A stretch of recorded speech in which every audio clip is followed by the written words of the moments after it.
Buenos dias. My name is Michelle, and I want to share with you the wonderful experiences I had this week as a volunteer for the Cozumel Coral Reef Restoration Program. Sand Dollar Sports provides space for the Cozumel Coral Reef Restoration Program to have their classes and tend to the coral nurseries.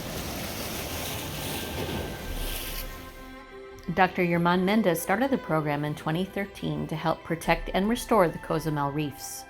And that's why these corals are called gorgonians, okay? All the soft corals are called gorgonians. And this is the skeleton. When they are alive, then you see that the skeleton is covered by this skin where they are living all the polyps. So during the day, we see them like that. But during the night, we see the polyp outside. After Dr. Mendez taught us all about coral taxonomy, we went off into the water to go to the nursery and learn how to tend to the coral babies. We saw many beautiful sea animals on our way out to the nursery, and we got to admire the beautiful reefs that Dr. Mendez planted and that are flourishing in these waters.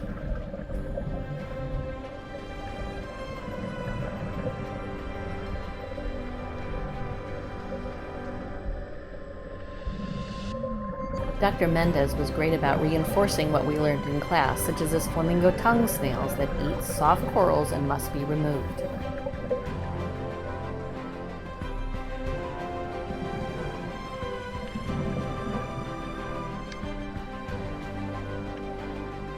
After a beautiful swim through the coral gardens, we arrived at the coral nursery. The important thing about reefs is that they bring fish, so there were plenty of fish hanging out around and inside the coral nursery. Coral grows best on coralline, which is this red rock that came from fossilized coral. We have to take great care when cleaning the coralline so that we don't hurt any inhabitants. We carry with us an assortment of brushes of different sizes that we can use to clean off the algae from the coralline, taking care not to hurt or brush the coral itself. Coral cannot expand and grow on coralline rock if there's algae present, so we must remove all algae from the rock. Sand particles can be flushed off easily with a flutter of a hand. We finished a successful first day of cleaning a lot of coral and removing 5 flamingo tongue snails. On the second day of our Coral Reef Conservation Specialist course, we tended to the coral nursery and then had to go plant some coral on the reefs. In addition to natural reefs, Dr. Mendez and the volunteers have also built beautiful artificial reefs for the corals to attach to. It's first necessary to clean the coralline rock of any algae before planting any coral. The base of the coral is cleaned to remove any algae and then situated on the reef. Marine-grade epoxy is then used to affix the coral to the reef.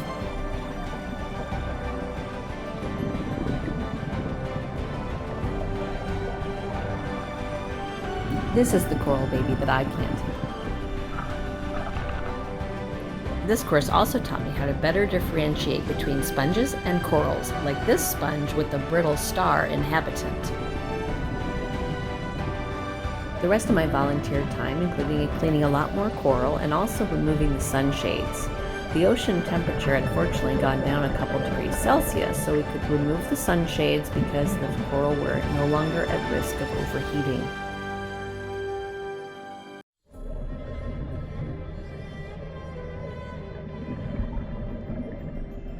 While most of the volunteers took down sunshades, I was asked to clean these coral babies.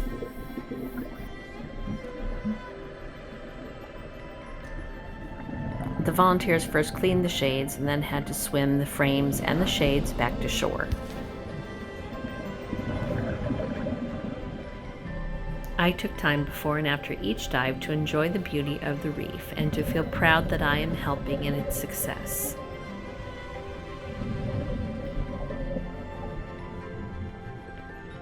I highly recommend the Coral Reef Conservation Specialist course. I learned so much doing it and now have a greater appreciation for all of the coral that I see during my dives around the world.